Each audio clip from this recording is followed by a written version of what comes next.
I'm going to call this meeting to order. It is 10:05. I just want to announce that we'll not be live streaming this meeting today because of technical difficulties we're having, but the meeting will be recorded and it will be available for later viewing. First order of business, the agenda additions and approval. Are there any additions to our agenda today? Thank you, Mr. Chairman. Found my mic. I have one, probably 7.12, the FCM annual conference. Okay, 7:12, the FCM conference. Are there any other agendas or agenda additions? If not, I'll ask for a mover for the agenda. I'll move that we approve the agenda.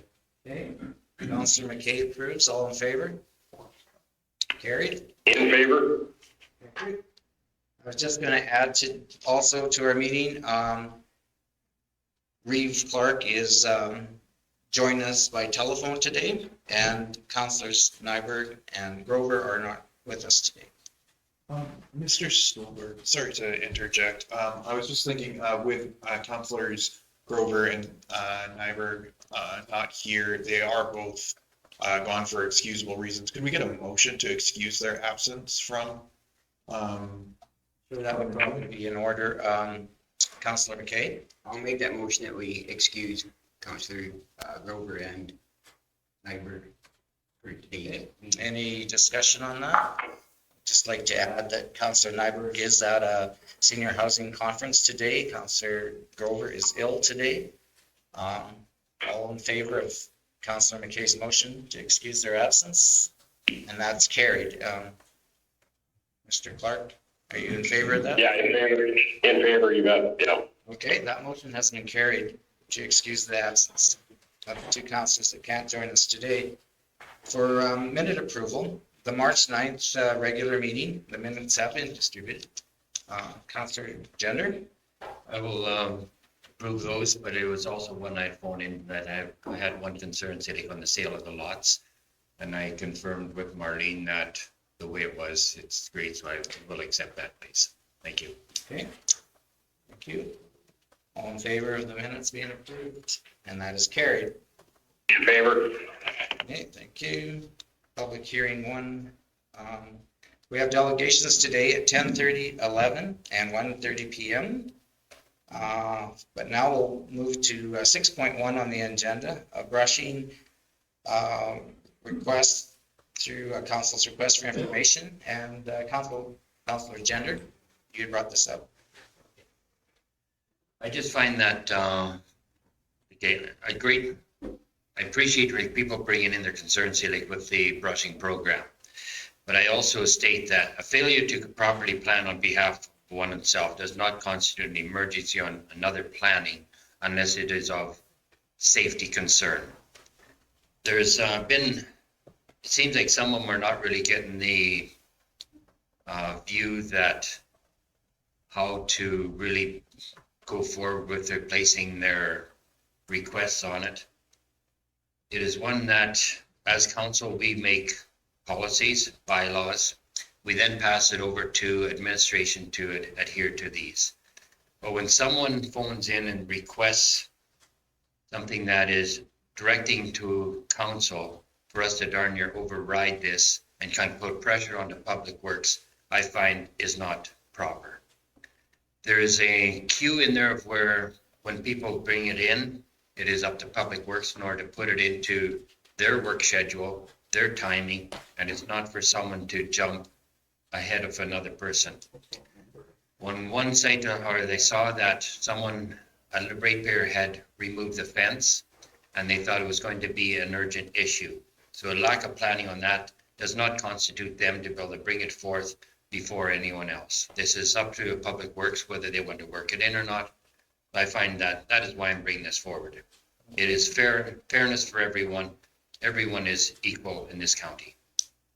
Okay, thank you, Councillor Gender. Mr. Green, would you like to add anything, how the queue works for brushing? Yeah, basically, The policy lays out the reasons we'll do it, and the one I think Mr. Gender is referring to probably would not have met the policy requirements for doing any brushing on that. That said, obviously we deal with road safety first, things that are good for the road second, and, working with the landowners to clear fence lines and whatnot would be sort of a third priority in how things go out. And the way things are right now, we've caught up a fair bit in the last year to 2 years on the backlog, but we're still, we're not brushing now really. We're at that time of year where we're moved on to other things. So any requests that we get, in the last, really 4 months would have been next year's work kind of a thing. But there was one that was pushed up the schedule. It sounded like there may have been a miscommunication in how things worked, and not wanting to add stress to Mr. Grover's life at that point, decided that for, half to 2/3 of a day's work, it might be better to just run down there, knock it off the plate and keep the peace for a while, knowing that Mr. Grover was a little bit under the weather at the time, not causing any additional grief. And did you want to add too about how the bird nesting policy works? Yeah, so basically there is a migratory bird act that we have to follow, and the nesting period is generally mid-April through end of August kind of a thing. So in order to do legal brushing, and this is anybody, whether it's on your own property or not, the requirements would be to make sure that you've done a scan with a qualified professional to make sure there's no nesting migratory birds within the area that you're brushing. So we generally don't do work unless it's a safety concern during that period. And each year, the period moves around a little bit depending on when the birds are coming back and whatnot, but there is a requirement to add extra cost to do these surveys if we're doing extensive brushing, or even any for that matter, during that period. So we generally just don't bother doing it because we don't want to pay a consultant to come out and do that scanning for us.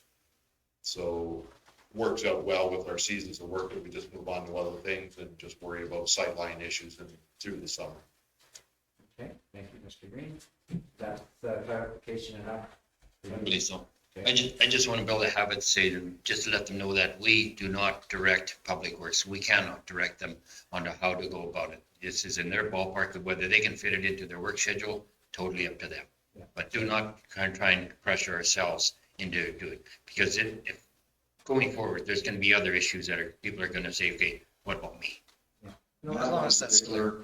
Mr. Gender, had it been more than just send the skid steer down there to do a little bit of light bluffs along the fence line for a short period of time and it required a dozer and a bunch of extra work, that would have been no, sorry, that's next year's work if it qualifies at all. But we saw the opportunity to take a bit of pressure off the situation and just get it done quickly. So. Like, I do believe that there are other ways, whether they want to purchase their own equipment or to do it, or whether they want to hire someone else privately, or like it's just, there are other options for them. A lot of it could have been virtually done with a big mower. Right? It was that light. Thank you, Rick. Greatly appreciate it. Okay, thank you. Mr. Chairman, perhaps we should have a motion to just receive for information. Oh, wait. Yeah. Okay. Going with the whole- Counselor Stephen moves to receive it for information. All in favor? And that's carried. In favor? Thank you. 7.1 and 7.2, the audited financial statements, and to appoint the auditor, that will likely follow our delegation at 11. So then 7.3, a request for decision, the purchase of a half ton on page 37 of the package.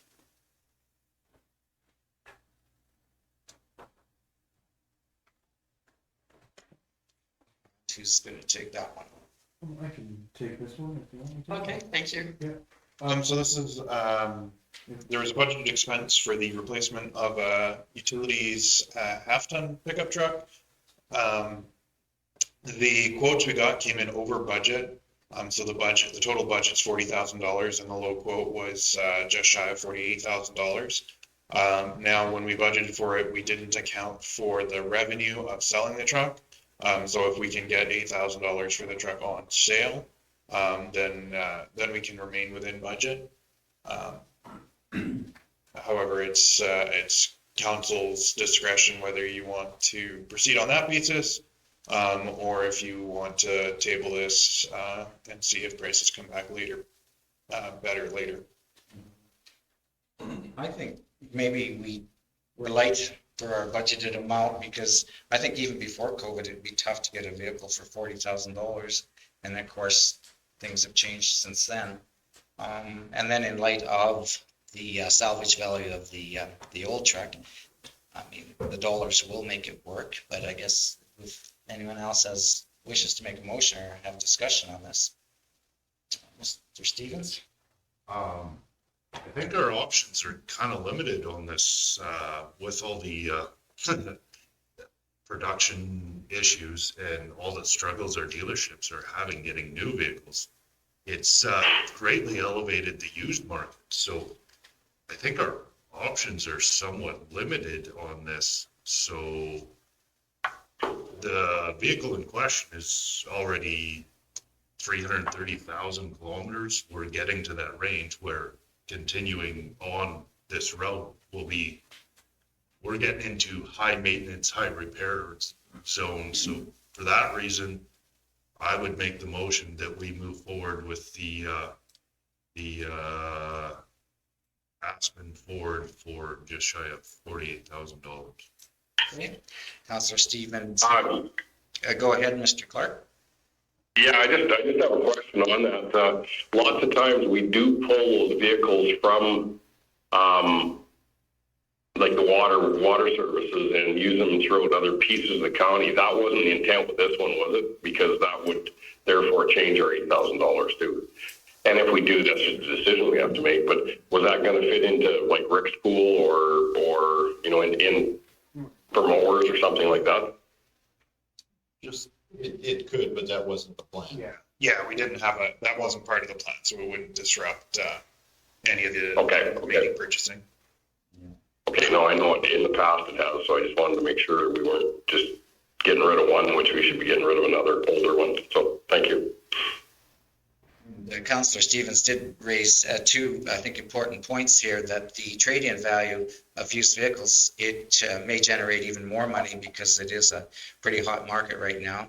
And also, I want to support this motion because what this truck's being used for, the Utility Services Department does travel almost to Saskatchewan, so I think they definitely need to have the newer vehicles on the road.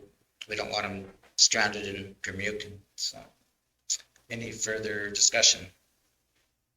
Mr. McKay? I just got a question. Are all these trucks extended cabs or crew cabs, or are they just body jobs, like just cabs?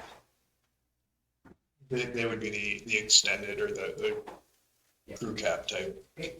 Yeah, no, I did just, the only one I did see was the Dodge that stated that, so I'm not up on trucks, so I don't know what the extra stuff, so I just wanted to know, make sure you have extra room for extra stuff. Good, great, thank you. No further discussion? Well, Mr. Gender? I just wanted to say, like, in the meantime, that, okay, if we don't sell that truck, whether we can pull that out of the reserves, the additional amount. We can word the motion that way, Councillor Gender, If whether, you want to make an amendment to Councillor Stevens' motion, that would be appropriate. In the end, you're suggesting in the interim while we're waiting to resell the used one? Yes. Yeah, I'll accept that as a friendly amendment. We don't know whether it's gonna cover it, whether it's gonna be more or less, we just don't know. Sounds good. So, Council, or Deputy Reeve Stillberg, I got one more question. okay, go ahead.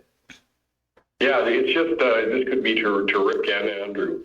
The Fords, what are we finding gas mileage on these trucks as we compare them? Are the Fords right in line, or are they a little bit, I think from my experience, they have been a little bit better, but for gas mileage, but just, I do know I've got a son-in-law that's had a bunch of Dodges, 3/4 ton Dodges, and telling me the mileage on them right now, and we, you know, that in itself could make a big difference on a purchase price. Yeah, those are about 10 miles per gallon is what they're getting, so. You know, it is one of those things that we should be watching right now, especially with the prices of fuel. So just something to take into account when we're evaluating our bids. Thank you. Mr. Green?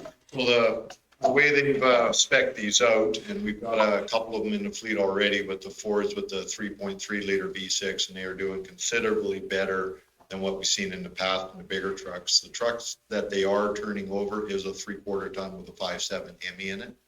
And that thing is heavy on fuel. They have spec'd out the Dodge with the V6, looks like the Chevy was a V8, if I see that correctly, the 5.3. They did have a smaller engine option as well when we quoted trucks out last time, but the V6 Fords, we've got a couple of them, and they're doing, on the highway have driven, lightly, easily 10 liters per 100, 10.5 on the highway. Okay. And doing, 4 or 5 liters per 100 better than your average pickup. Gravel road's a little different because the way you use them on the gravel road may change and you're working them a little bit harder, but even with the truck I drive with the small V6 in it, compared to the truck Yvette drives that I used to drive, a solid 4 to 5 liters per 100 different in the same application. Yeah, so that's the trucks for use. We're gonna have to, kind of keep an eye on that too, because that is huge when you look at the life of a vehicle on fuel mileage. Yeah, the other thing we're noticing too is the new vehicles are coming out with automatic shut off, which kind of annoys the guy a little bit, but he gets out of the truck and walks away from it, it just shuts itself off instead of running, so that's gonna be a job site savings as well. Yeah. Okay, thank you. Okay, if there's no further discussion, I'll call the question. All in favor of Councillor Stevens' motion? In favor? Okay, that one is carried. 7.4 on the agenda, page 38 of the package. Request for decision for a water line hookup request. Do you want to take this one? Yeah, I can take this one as well. So this is a water line hookup request in Roshan Sands Estates. It's a kilometer and a half almost. It's 1.2 kilometers to the residents from any existing water lines that the county has. So that's roughly a $250,000 connection cost. Administration's recommendation would be to defer consideration of this water connection to our future planning, but the request did come forward, so we brought it forward to council. Okay, any, Councillor Gender? Is this not in the village of Roshan Sands? No. It would go through the village of Roshan Sands, but the actual connection is adjacent to the village in our subdivision of Roshan Sands Estates. That's the Hankin subdivision. But we are planning, like, that is the next leg for this main water line to come down. Yeah, so there's actually, Sean McClellan will be extending a water line, so it would be fairly redundant to develop this water line at this point, which is why administration's recommendation is to table it or defer it to future consideration. The line will likely get a lot closer than it is now. And that's correct. Councillor Janet? I just want to make, whose property is this? Like, this quarter section is within Roshan Sands, is it not? This quarter section is, but then if you keep following the purple line, this is the termination point over here, and that's within the county of Stettler. Oh, so that person is asking right at the end of the line. Yeah, Oh, at the end of the proposed line. So the purple is all what would need to be constructed. The blue is what's existing so far. but we're not going to be, any of the main line, we're not looking at really taking it off at services, are we? We can, but right now we're not looking at it. Yeah. And this line hasn't been built to the purple. Yeah. Councillor Stevens? I would like to just clarify that there is some grant money in extending this line, not to that particular residence, but we do have some grant money in place to extend this main line as is.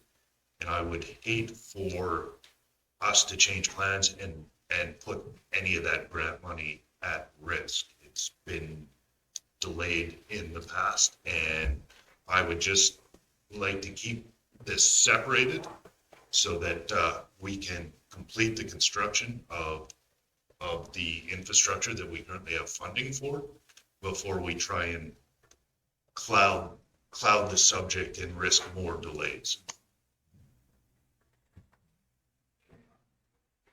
There's no, Really further discussion on this, I think we should have a motion to defer this into future planning. Councillor Jenner? That's where I'll make a motion that we defer this for the future planning so that and then it's all, I'll just leave that motion and sit at that and comment. That's right. All in favor of deferring to future planning? And Mr. Clark? In favor? That motion is carried. Well, I think if we have a delegation here, and it's just about time to go to that STARS delegation, so Glenda, are you prepared to go right now? Absolutely. Awesome. Well, Glenda's getting ready, I think, oops, we lost somebody. Go ahead, Glenda. I was just gonna say, we could probably go through introductions while we're waiting. Actually, I'm gonna start with our CEO and move this way around today, if you would do introductions, please. Yes. Andrew Burshett, good morning. well, I'm gonna go this way around. So we're missing one over here. I'm waiting for Paul to get back. Andrew? Andrew Burshett, Director of Municipal Services. Nikki Thorson, Communications. Now I'm gonna go to the back row. Maureen Hinton, Manager of Recreation and Insurance. Quentin Beaumont, Manager of Agricultural Services. Rick Green, Director of Operations. I'm Les Stulberg. I'm Deputy Reeve and Counselor for Bymore and Yang. Justin Stevens, Councillor, Erskine Buffalo Light. Paul McKay. Ernie Gender, good morning, Glenda. And we have Larry Clark joining us by telephone today. Yes. Yeah, Larry Clark, Reeve, and Councillor Sabata Gadsby. Okay, thank you. Go ahead, please. And I'm Glenda Farndon, the Senior Municipal Relations Liaison for STARS. So I've had the pleasure of working with this council for many years now. Was hopeful to see Reeve Clark as well. So still glad that you could join. Thank you. And I'm pleased to bring you your annual update of STARS in person. So very excited for that. So we'll get started here. First, I want to say that our partnership with Stettler County enhances STAR's ability to provide critical care anywhere. The COVID-19 pandemic continues, and we still remain under very strict protocol to protect our operations. We're taking a very slow approach to reintegration into the bases. STARS Transport Physicians continue to provide critical care guidance for your local healthcare professionals with airway management, ventilation, and resuscitation procedures.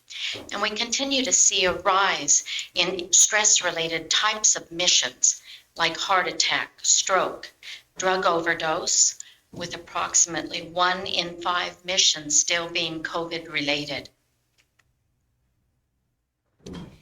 There's positive work happening behind the scenes in the STARS Emergency Link Center. It is an immediate 24/7 safety network, and they have access to every resource available, including GIS mapping, as well as preset coordinates that help locate a patient. The ELC receives over 32,000 requests every year. Now, of course, we do not fly on 32,000 requests each year. They must be deemed of critical nature in order for STARS to be responding. But we do also provide medical oversight for calls if, they are traveled by ground, ambulance, or Alberta Health Services fixed wing. So there is approximately a 1 to 10 ratio for STARS missions flown for each community. So in other words, let's say a rural area like Stettler County were to see, let's say, 20 missions per year, then it's very likely that STARS has also assisted your local hospital, doctors, and first responders with approximately 200 emergency requests during that same year. Our transport physicians provide the medical oversight as well as virtual consultation with your local doctors. So regardless of how a patient is transported by ground ambulance, Alberta Health Services, fixed wing, or STARS helicopters, it is our transport physicians that are providing that extra link to critical care. There's also a new pilot project that's just been launched with our transport physicians now taking shifts in the Emergency Link Center. It is completely exceeding our expectations. STARS crews administer critical care in the helicopter while en route to the hospital, and our transport physicians are now saving precious time on the back end by coordinating complex logistical arrangements with the receiving hospitals for such things as scheduling a neurosurgeon, the cardiac cath lab, or a CAT scanner, which is mandatory for stroke patients. In time-dependent cases like a brain bleed, for example, minutes count. Additional requests recently where this pilot project has been instrumental are multiple drownings, backcountry and horse-related injuries that have occurred in non-accessible areas, a plane crash, multiple pediatric head traumas at ski hills, and of course, multiple critical COVID patients.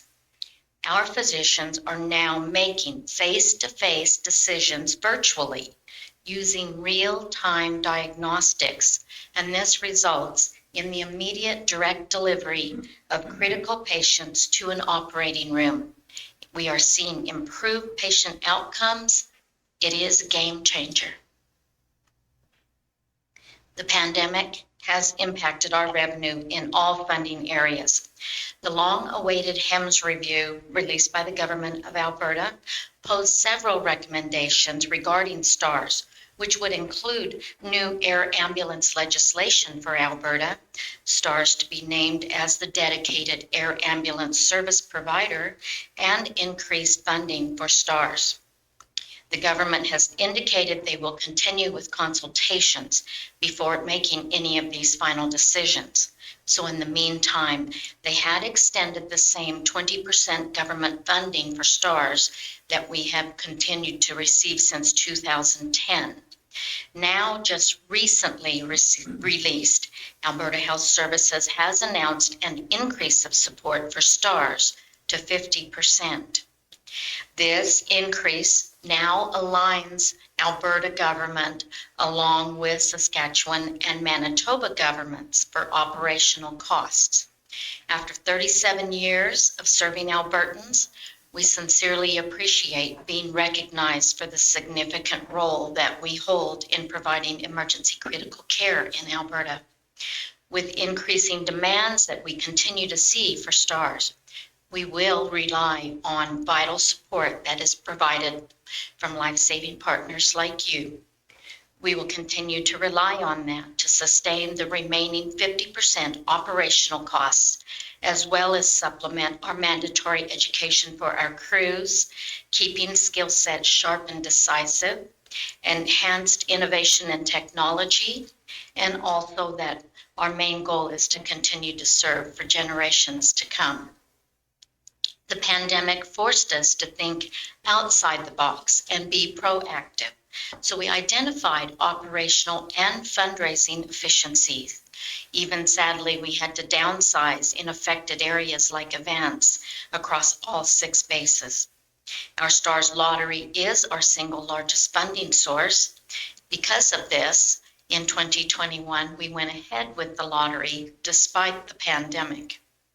And Albertans continue to stand by our side because that lottery sold out. Yes.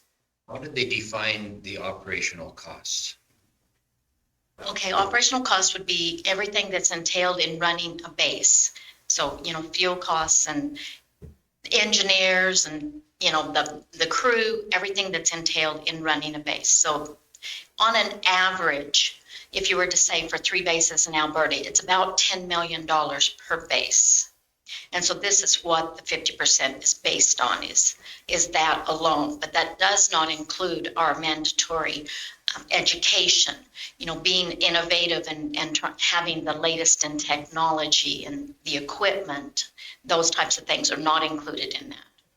So based on that, the province will put in 15 million. Yes. Quite a substantial increase for AC. Almost double, right? We're basically double what they were previously providing for us. ongoing, it has been about $7.2 million. But again, we're very grateful that they're finally aligning themselves with the other provinces that have been giving 50% or more since they started their bases. Great to see. Thank you very much. Thank you. So back to the lottery. So, we had a very successful, the sold out lottery in 2021, despite the pandemic.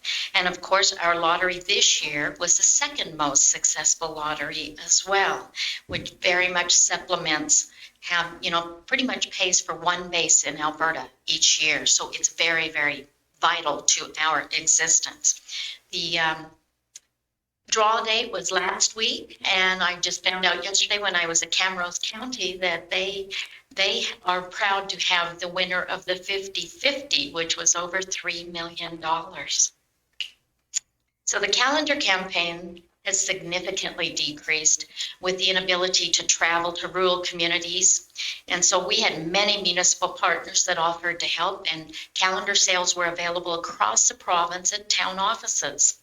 Unfortunately, there was a second wave of the COVID, and so many offices had to remain closed to the public. So that didn't work out as well as we had hoped to have, calendars available locally to residents that want to support. But all of the town offices have said that they will, in July, when we launch the next calendar, that they will go forward and help us out that way. So we're really grateful for that. There's many other annual community fundraisers that could not be held, and so many communities instead had online 50-50s and raffles, which really greatly helped. And we've just now developed a new online multi-provincial radiothon, which has proven to be very successful. So let's have a look at a 5-year mission overview. Of course, mission rates are increasing across the entire province, and your residents are also served by 2 STARS bases. The county sees an overall average of about 15 missions per year. There's been 3 missions flown this year up to March 31st. So basically, you're kind of online for, what would be the norm in your area for missions. 2021 also shows a significant increase in your critical interfacility transfers at your hospital here. Overall, 15 missions per year represents over $100,000 in service value to your residents in the area from STARS services. Emergencies do not always happen close to home. And your residents may have also been flown in neighboring municipalities, which would not be reflected in these local statistics within your boundaries. It is testament to the value of our partnership. The county residents have access to STARS, whether it's in their daily travels or whether they're traveling across Western Canada. They have access to STARS from our 6 bases and at no cost to them. Municipal partnerships are vital to STARS. The green areas represent municipal supporters across Alberta and even into northeastern BC. Like you, municipalities recognize STARS as essential service, as well as a vital part of the protective services that they have for their residents. May I ask you a question on this one? Yes, certainly. The counties in white, they're not contributors? They are currently not supporters. I am continuing to work with these counties though, and have several asks on the table to bring them in, hopefully that they will join the partnership. So approximately where we're at right now is about 90% of Alberta rural and urban municipalities are united in regional partnerships like yourselves, along with the town of Stettler, who I presented to last night, as well as your regional neighbors, as you can see. So there is some solid partnerships there. Majority of commitments are pledged at a minimum $2 per capita per year.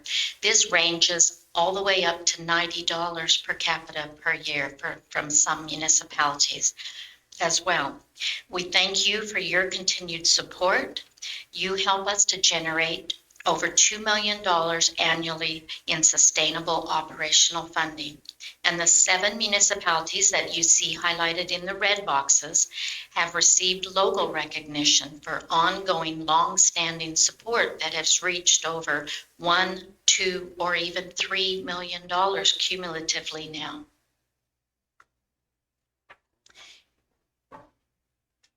You know, it was a massive undertaking to try and tackle a $138 million capital campaign. It seemed almost impossible at the time, and not knowing that we would also be amid a global pandemic. The previous aging legacy fleet, we faced dire challenges. Parts were no longer being manufactured or available, and this was coupled by extended wait times for delivery. It forced our hand to tackle a fleet campaign. Federal, provincial, and municipal governments embrace the vision of having this new fleet to serve for generations to come. We're humbled at the generosity of so many individuals, corporate, and municipal donors.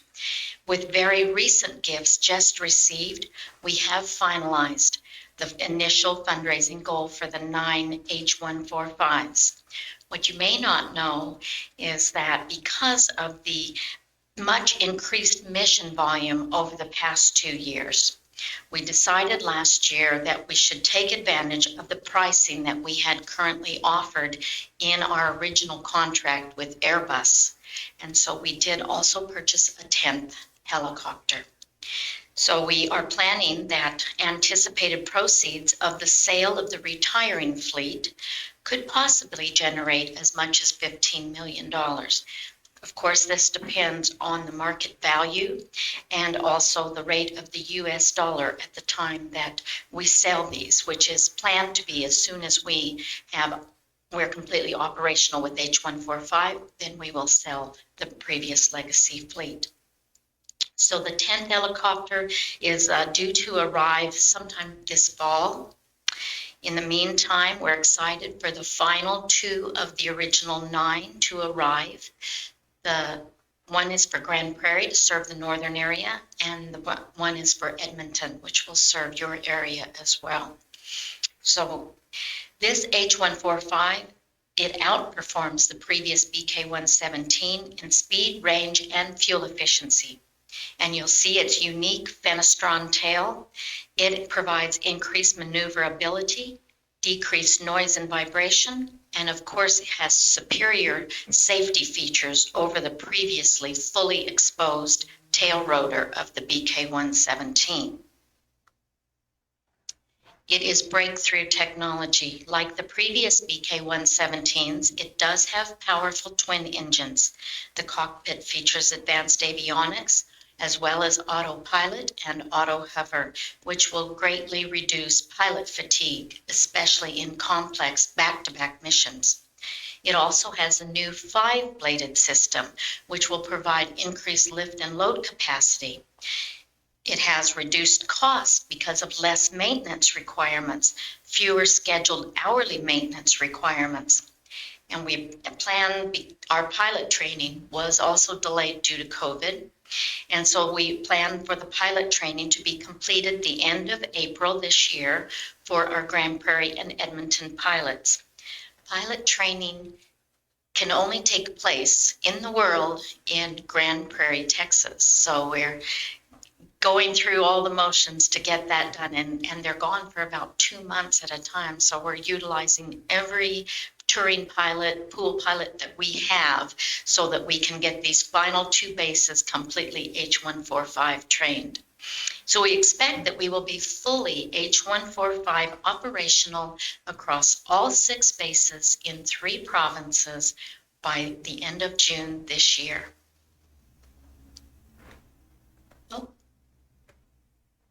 Sorry. This is the state-of-the-art intensive care unit. Our world-class expertise of our STARS crew, along with our transport physicians working now behind the scenes in the Emergency Link Center, in using the latest and cutting-edge diagnostic tools that now have the ability to be transmitting test results directly to the transport physicians in the ELC or the doctors at the receiving hospitals by using communication advancements of Bluetooth, integrated Wi-Fi, as well as satellite connectivity. Together, this brings positive results and STARS being able to provide critical care anywhere. STARS was born out of necessity. We've been serving Albertans since 1985. More than 45,000 missions have been flown, and at no cost to our patients. We thank you, Stettler County, for your amazing 30-year partnership with STARS since 1992. We thank you for your ongoing, unwavering commitments of support. You're at currently a $2.20 per capita on a standing motion, which allows for us in your budget each year, and we appreciate that more than you know. Many other municipalities have started to move to a fixed rate annual support to help us alleviate fluctuation that we've been experiencing in population changes, as well, and still maintains ease of process for municipal budgeting. So we kindly request your continued support, and with the ever increasing mission volumes and recognizing and being respectful of 2022 budgets that are already in place, we're asking for your kind consideration in 2023 that we would sincerely appreciate to move to a slightly rounded up fixed dollar value of support in your budgets each year to help us alleviate that fluctuation and continue to have ease of mind for municipal budgeting. So we're asking for a fixed rate of support of $12,500 per year. A life is saved every day, and it's partnerships that make this possible. You are STAR's reason for being, and we thank you very much. Well, thank you, Glenda. I mean, we really appreciate your updates, and we're really encouraged with the increase in funding from the province. And also Stettler County is very proud to be a partner for 30 years. That's something we really appreciate, your coverage of our area. Thank you so much. And I can see the rounded figure would be much simpler for everyone, probably. So does our council wish to move to that as a standing motion? For Councillor Gender. I'll make that motion. Move to the rounded rate, 12,500 per year. Yes. Okay. Is there any discussion on this?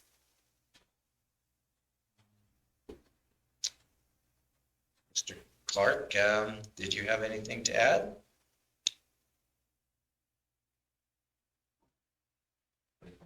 Yeah. Okay. No, I'm good with that. Okay. So if there's no further discussion, I'll ask the question. All those in favor? In favor. Carrie, you have your request. Thank you so much. We greatly appreciate the partnership, and hopefully we go forward for the next 30 years. So I did bring you your annual impact report as well, and a calendar, and also a poster so that maybe you can entice your residents that this is what is coming to serve them. Awesome. Thank you so much. And I would just like to add, as everywhere in the province, that our county residents fully support you through your campaigns of lotteries and stuff like that. And it is interesting to note, you mentioned the 2022 50-50 winner was close to us in Camrose County, but actually it was a member of the Denelda community. So basically still Stettler area, although living in Camrose County. But the interesting part is, I think in the last 5 years, 3 times the 50-50 draw has been won in the Stettler area.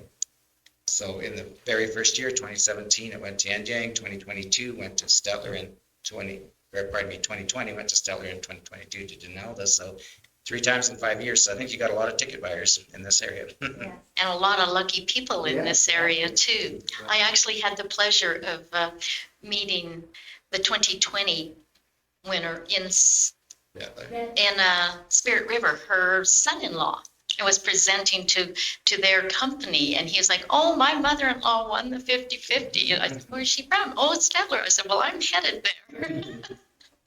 So that's great. That's great. well, thank you so much for your presentation. Thank you. I'm not sure what your morning is like, but we will have lunch at noon if you can stay that long. But if, I appreciate that. And most times I would totally take you up on that, but I am headed to Flagstaff County next. So, okay. Okay, well, thank you very much again for your presentation and thank you so much. Flagstaff. Yes. There's no discrimination on where you go in within the provinces there. Like, okay, I'm just looking at these counties that aren't contributing, but like, there's no discrimination. You go into those also, don't you not? Yes. My role, I've been doing this role now, working with municipalities across the province for over 15 years. So my role is strictly very unique to STARS and very unique in the fact that, so I work only with municipal councils, so towns, villages, and counties. I'm trying to now, bring an annual update to each one, just like yourselves each year to bring you pertinent information. As well, trying to expand on regional partnerships within the counties. So, for example, the town of Stettler, so they are also a supporter as well as the county. So I'm trying to build on that within each county across the province too. So we really have that united effort. And as you can see, the map is almost solid green. It's really important to us as Albertans that we continue to do this and we preserve STARS for just whoever may need it. I'm going to be pleased to bring you further information at the next update. We're also working on another pilot project that's been in the making for many, many years. And it'll be utilizing postal code of patients.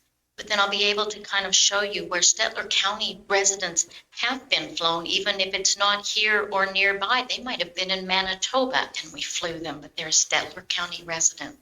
So stay tuned for that. There'll be some really interesting information. I just noticed that we've got two neighboring municipalities that are still white. I think it's like we can talk to them. Well, I would certainly appreciate it. I'm planning to go to Lacombe in the fall. So I'm going to, so that it'll be timely for budget considerations as well. So I plan to go there probably in September, October is one of your neighbors. We've got a supper date with our southern neighbor here on the 21st, I believe it is. So we can always kind of do a little pitching for them. Really would appreciate that. You're one of our leaders. And with a 30-year partnership like that, that's very vital. So thank you for that. Thank you, Glenda, for the presentation. Thank you. Thank you. Yes, our next order of business is 7.5, the club room disease policy. Chairman, I'll let Quentin speak to this. Okay, it's on page 41 of the package, and Quentin, if you could lead the policy review. Yeah, so this policy was presented to Ag Services Board last month. The club root disease policy saw no change from the board. So it's more of just a formality thing to present to council to have its annual review and update. Is there any questions about the policy as it stands? Okay, I guess the Ag Service Board reviewed this and saw no need for changes, but in the meantime, has anyone from council had any second thoughts or questions before it's approved?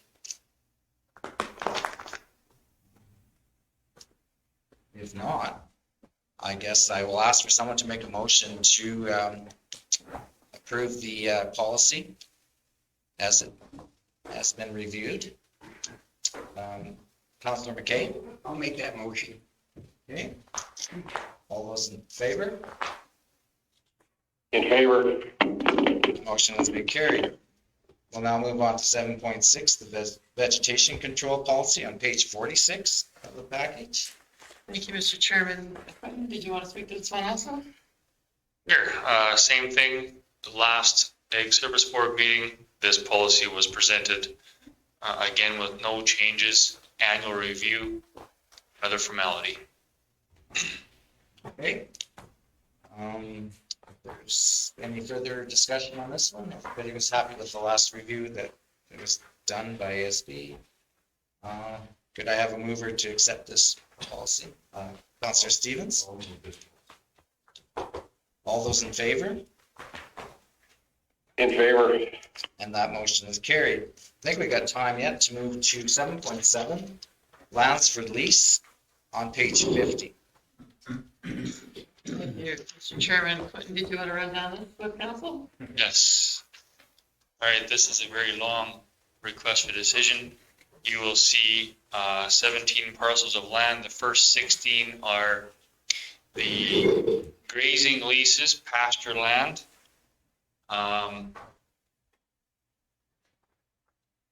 What you see presented is the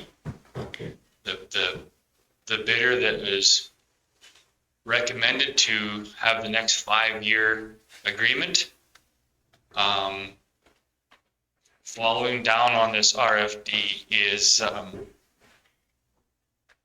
you'll see the entire who bid, who the previous leaser was, if they matched top bid or declined. And then the last, at the bottom here, farmland bid 1, that is our new, what we know as Collins Pit. This is 70 acres of farmland. And Mr. Nemitz is the one that matched top bid on that one. Is there any questions about these 17 parcels? Not really a question, just an observation that it's surprising how much the leases jumped. I guess maybe fall on a dry year, but it's like pastures in high demand. In the 12 years I've been doing this, I've never seen prices like this. I had phone calls from all over central Alberta, a couple from Saskatchewan.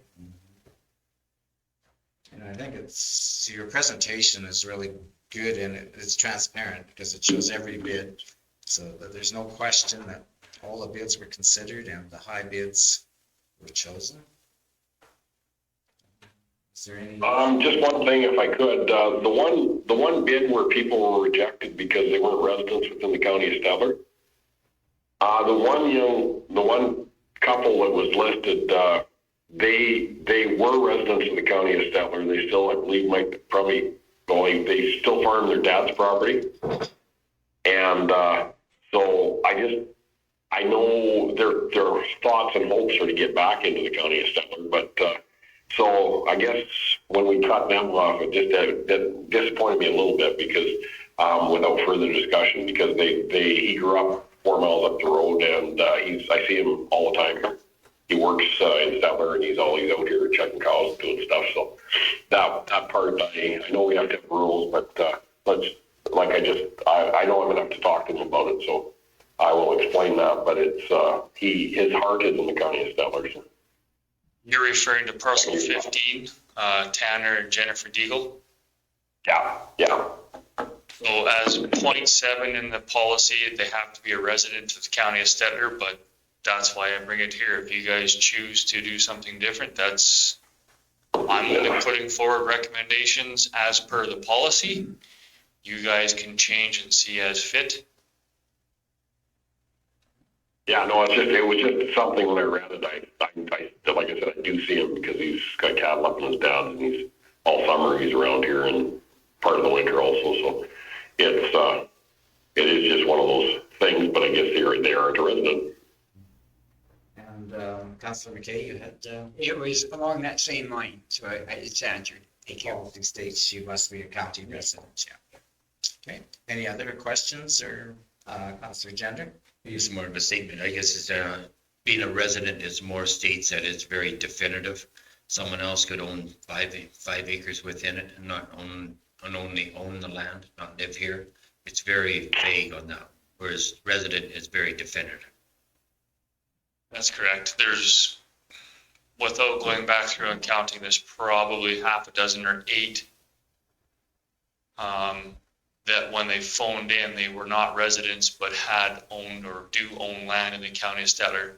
Parcel 15 in particular has 3 that 2 of them own land here, 1 does not. But your policy you set up, and I can't remember how long ago we did that. The policy you guys approved did state for that reason that they had to be a resident of the county, not just own land here. Okay. Any further discussion or questions? Yes, we do need a motion then to accept these bids. Councillor Gender, Make that motion, please. okay. All those in favor? And Mr. Clark?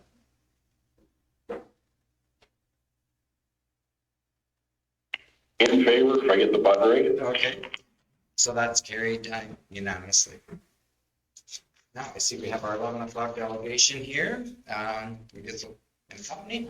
Peggy, do you want to lead us through financial audited statements? Thank you.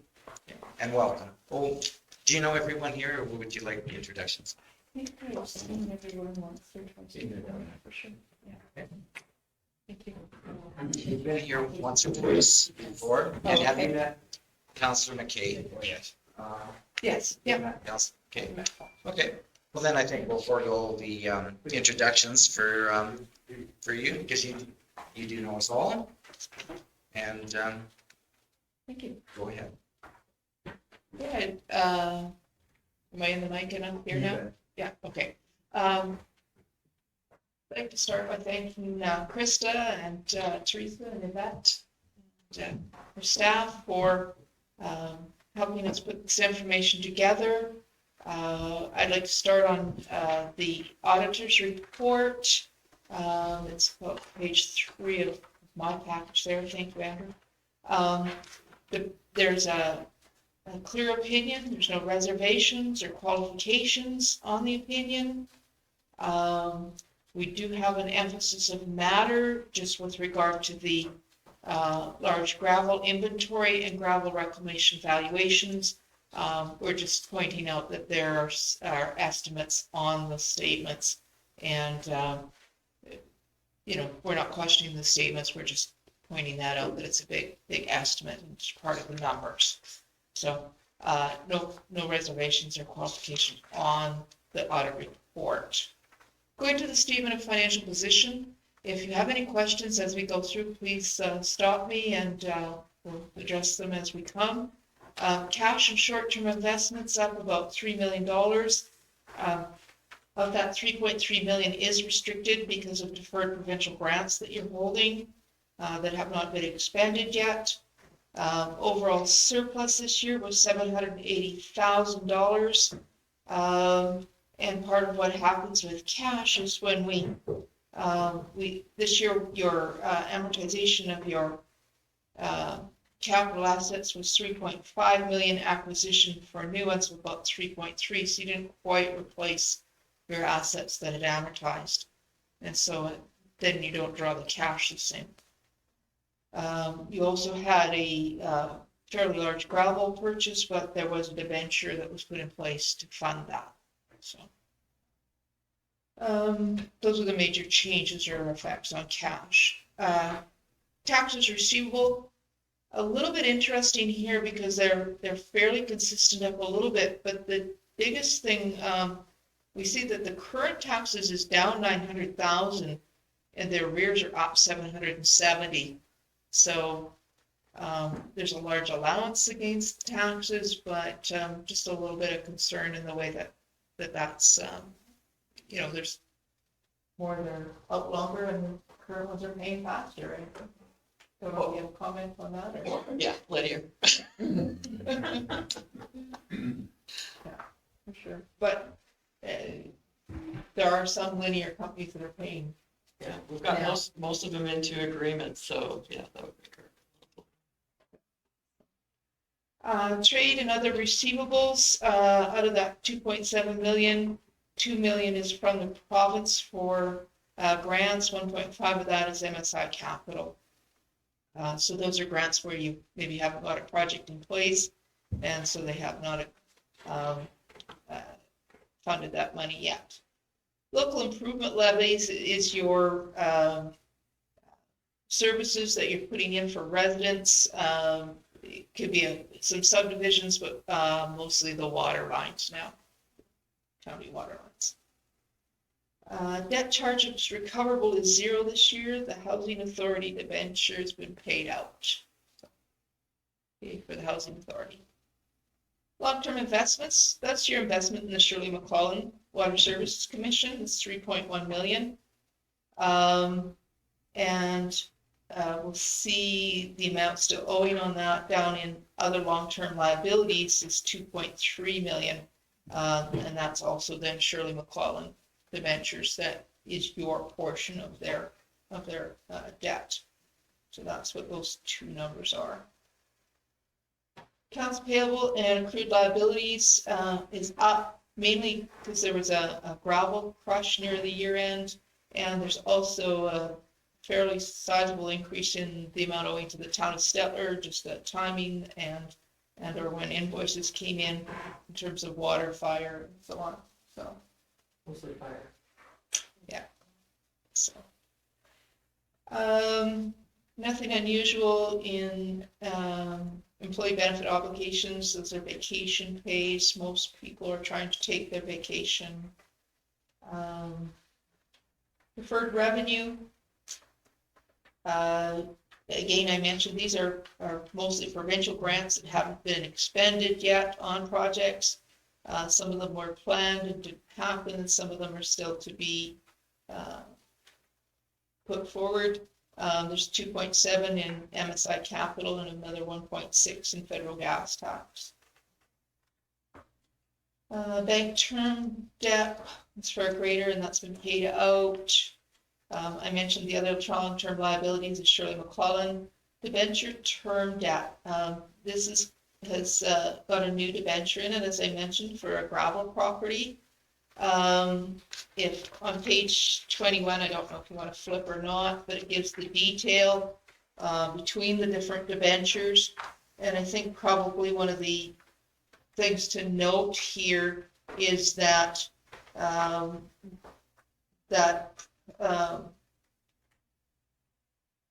that purchase was made for a long-term, gravel security, and your cost on your debenture, they range from 1.162 to 6.5% per annum. So some pretty good interest rates, especially on the newer and larger ones.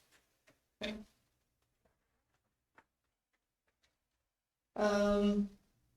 Asset retirement obligation. I wanted to talk about this maybe in a little bit more depth. This is the gravel reclamation, and as you crush gravel, you're setting aside $1 per ton, and then whenever you do any reclamation work, that's taken out of this liability. So as soon as we crush, we're recognizing that we have to do some reclamation work. The thing that I wanted to mention with regard to asset retirement obligation is that that's one of the things that's changing with the handbook standards. That previously we've recognized it on assets such as gravel and your waste management and so on. But under the new standards, starting in 2023, essentially, you'll have to record it on any asset where there might be some reclamation work. So it'll be at present value of that. So if we were to say that, oh, well, we'd have to maybe at some point reclaim roads, well, hopefully the roads will be in place long enough that the present value of that is nil or very, next to nothing. But it does mean that if you are going to close a road or something like that and you expect there's some cost, you would have to book that as soon as you know it. If you had some sites where you might have like an old grader shed where there might be some contamination, something like that, that now has to be recognized on your financial statement as a liability that future cost may occur. So There will have to be an assessment at some point of what those costs might be and the present value of that. So I don't know how far along you are in terms of looking at that or building a format, right? Looking at that area. Okay. And we're finding some surprising things because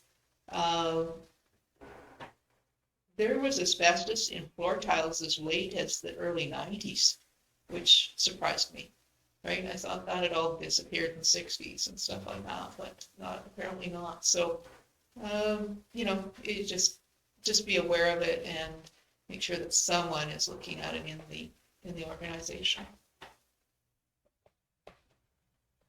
Schools probably have a bigger concern in most cases than most of your buildings aren't that old anymore and so on, but just there might be some sites to look at and be aware of.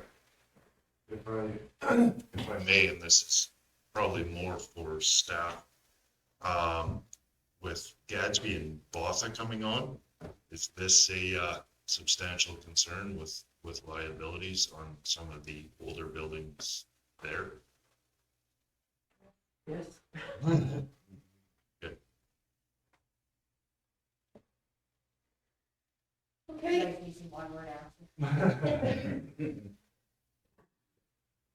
Okay.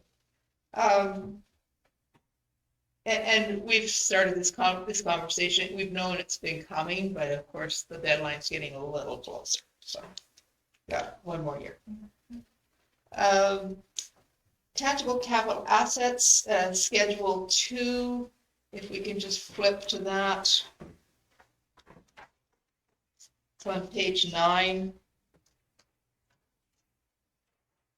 And I have a graph later that we can look at this as well, but this just shows your investment in the various types of capital assets. And two things on this schedule, we had acquisitions during the year of 3.2 million plus some 3.6 million, and our amortization was 3.4 million. So it does mean that in terms of an annual basis, and that's not a definitive measure, but on an annual basis you have not fully renewed or barely renewed your assets. So and you will see some patterns where you purchase more or less, but something just to kind of be aware of and watch over time. Your acquisitions this year, the main ones, engineering structures was mainly the Fen Road with 1.1 million, and there were some bridges and a training tower share. The construction in progress is some water lines at Bymore. The machinery and equipment and the vehicles, there's a couple of graders in there at 560,000 a piece. There's a Freightliner, a couple 100,000, and there's a couple of mowers. So not a huge year for acquisition in the county.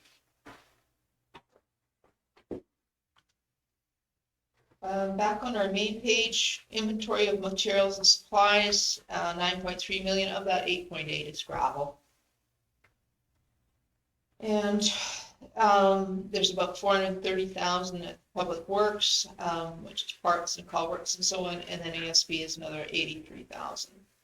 That counts for resale. That has jumped 1.1 million, and that's partly because anytime you buy land with gravel, we separate the gravel inventory above, but the actual land goes down in this held for resale because it will be presumably sold at some point in the future. This category also includes lots at Erskine and Botha. Prepaid expenses is mostly insurance. Accumulated amortization I'm going to look at, but in detail in a few minutes. So the next page is your statement of operations.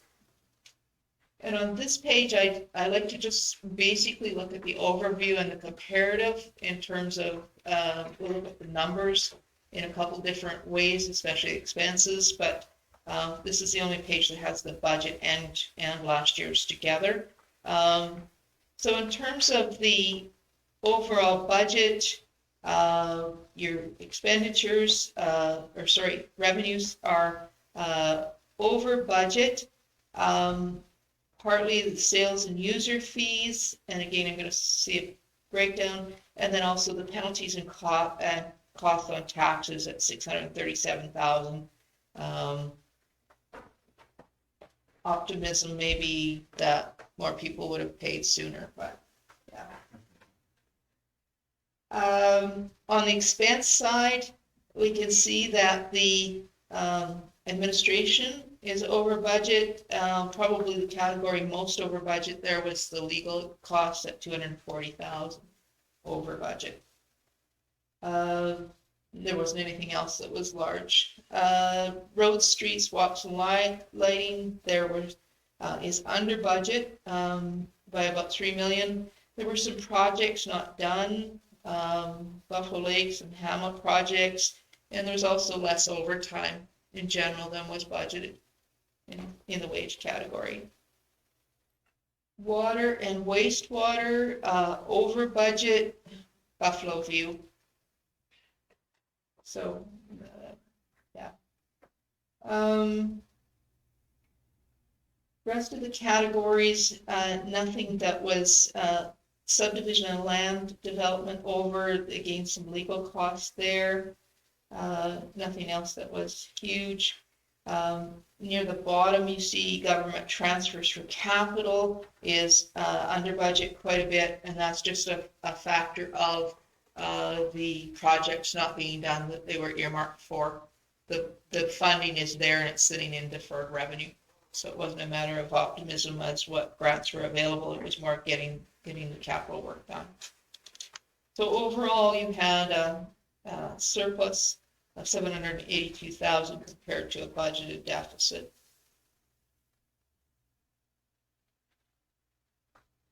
Questions, comments? I'm going to skip a couple pages here. Look at the accumulated surplus page 8. So your unrestricted surplus changed very little because, as I mentioned, part of the reason that we had the surplus was for projects that weren't done. So some of the funds then for those projects were moved into restricted funds or reserves to set money aside from current because they were already scheduled to be expended, right? So we take that 1.4 million and designate it for future use. Nothing else big on this page, but again, the equity and tangible assets, 219,000. Very small increase in equity and tangible capital assets. This page also though shows you in terms of where your surplus is, 112 million in surplus looks like a lot of money, but most of it, 94 million of it is actually tied up in your capital assets, your roads and your engineering construction.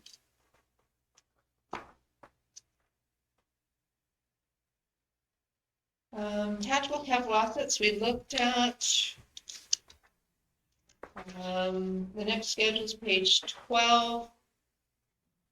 Expenditures by object just tells us, in terms of what type of expenditure we have, and you can see that wages is by far your biggest expenditure. It's 36% of your total costs, and if we take it costs before depreciation, it's about 43% of your costs.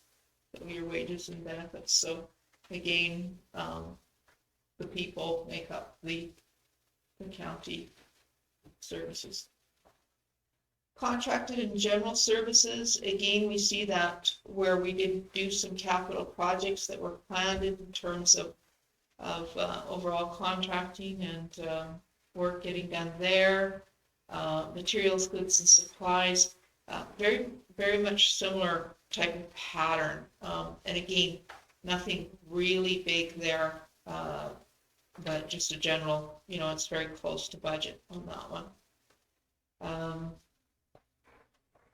Transfers to other governments, boards and agencies, they're very close and those all come to council. And amortization, again, very close to budget.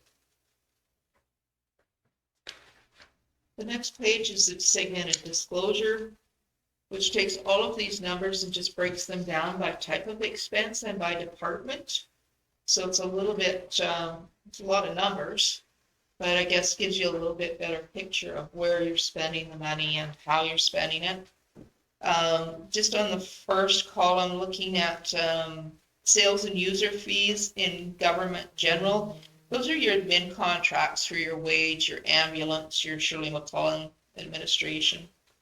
The next number over in the third column, transportation services, you can see the 2.7 for government transfers.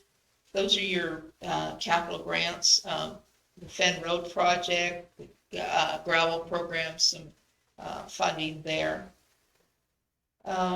Water and wastewater, you can see 770,000 is your biggest sales and user fees. So water is 460,000 now, which is huge compared to what it was one time in this county. And sewers 120,000. So we're seeing a lot more growth in the water side.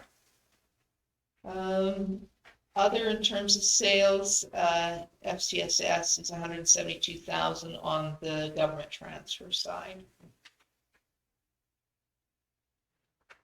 So it's interesting also to see in terms of government transfers and funding there, you can see the total transfers, capital and operating this year were 4.1 million that was expended and put into revenue. And yet your net municipal taxes after requisitions is 13 million. So, I guess sometimes we lose sight of where the funding does come from. It's linear and residential taxes. And penalties and costs there is 637,000 as well. On the expense side, you can see that your salaries and wages, 3.7 million there under transportation. So about 53% of your wages are public works department. In terms of contracted and general services under admin or general government, biggest one is legal, was 367,000 this past year. Assessors are 185,000, and insurance is about 100,000. So those are the big numbers in that area. I always like to look at materials, goods and supplies, utilities in transportation or public works. That 2.7 million you can see there, about $1 million of it is gravel. And fuel's another 930,000. So don't want to see it this year. Water and wastewater, again, we mentioned the water sales up. There's about 360,000 in there for water purchases. Under other transfers, the two big numbers in there, FCSS is 216,000 and waste is another 360,000.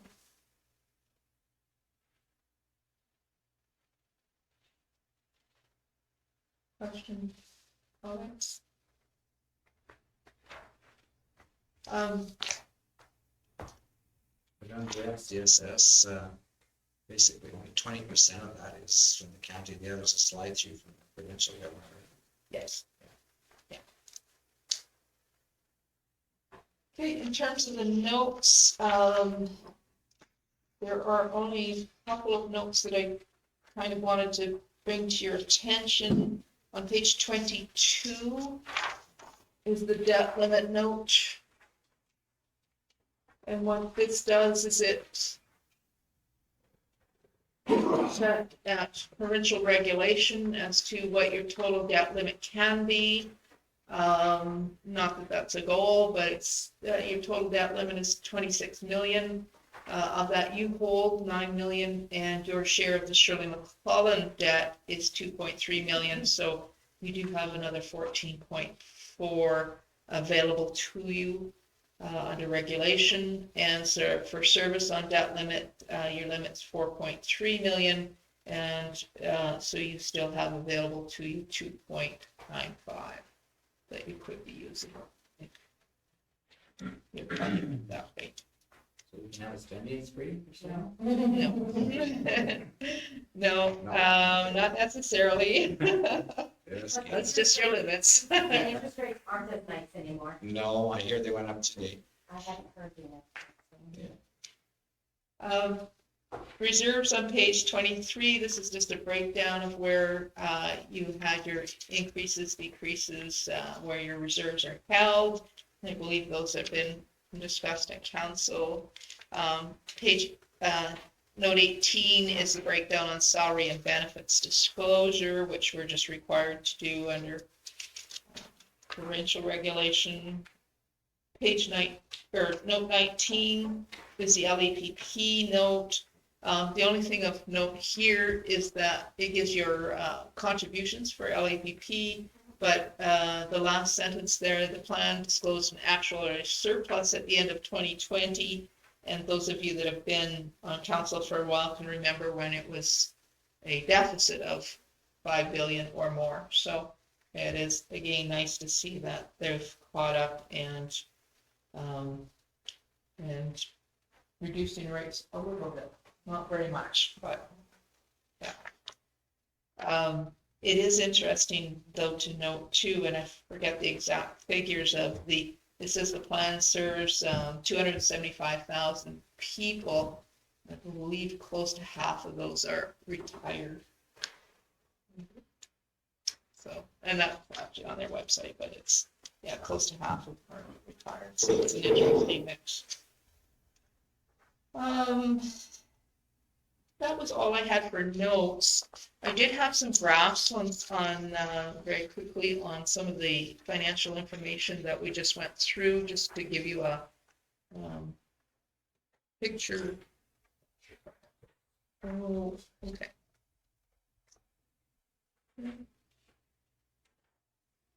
Sent them in.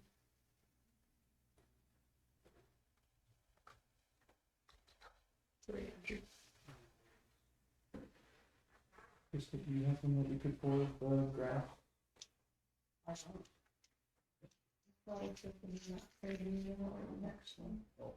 Sorry. I will send them, sorry. Yeah. Share them later, I suppose. Okay.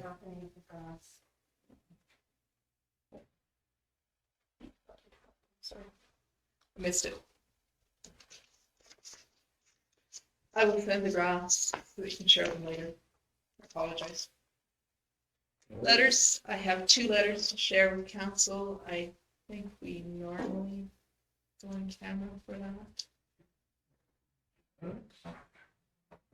Move us into camera. Councilor Gender moves us into camera. All those in favor? In favor? And that's carried. Just give me a moment, please, to Okay. send the.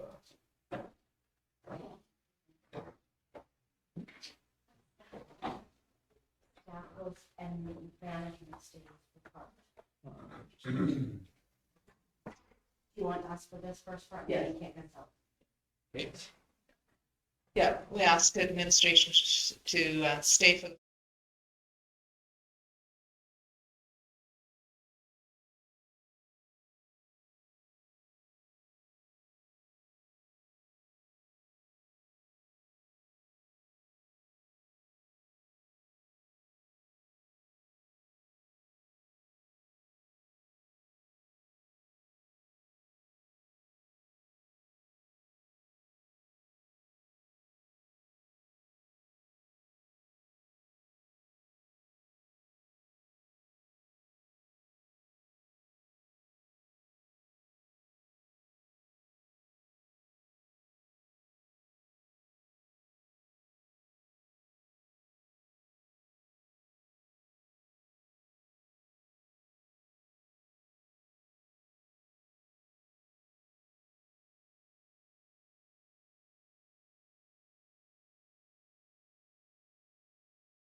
lunch, so we will move on to 7.1. Request for decision to approve the 2022 audited financial statements.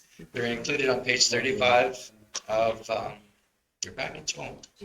And are we back on yet, or did I get a little quick? We are, that was a little quick. We're Okay, I'll just go through that one more time. Yeah, we're connected now. Okay, good. Okay, so we have time before lunch. We'll move on to 7.1. Request for decision to approve the 2022 audited financial statements as just presented. It is on page 35 of the package.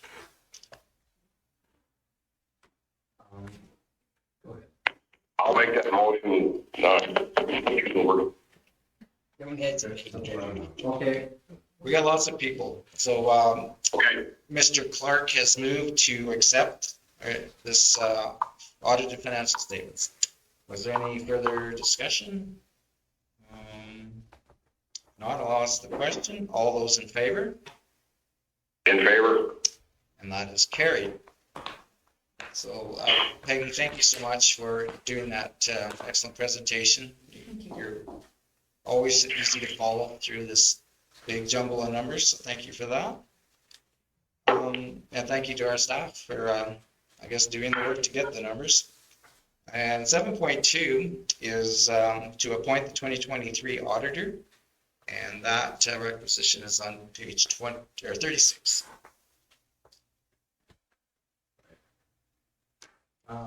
Councilor McKay? I'll move that we accept PG and Company as our new auditors, or hearing on as auditors. All right. Any discussion? All those in favor? In favor? And that's carried as well. So looks like you got another job, Peggy. You love numbers, right? Obviously. It's a wonderful staff here, good people to work. That's good to hear. We do have some signing to do. If we wanted to recess for lunch early and sign off on all the audited financials, that will be your job as deputy reeve today. Okay, sure. Okay, so I guess we will break for an early lunch. Okay, after just phoning to the same numbers after lunch? You betcha. Okay, well, thank you very much. Okay, thanks all. We'll be recessed till 1 o'clock. Just a second here.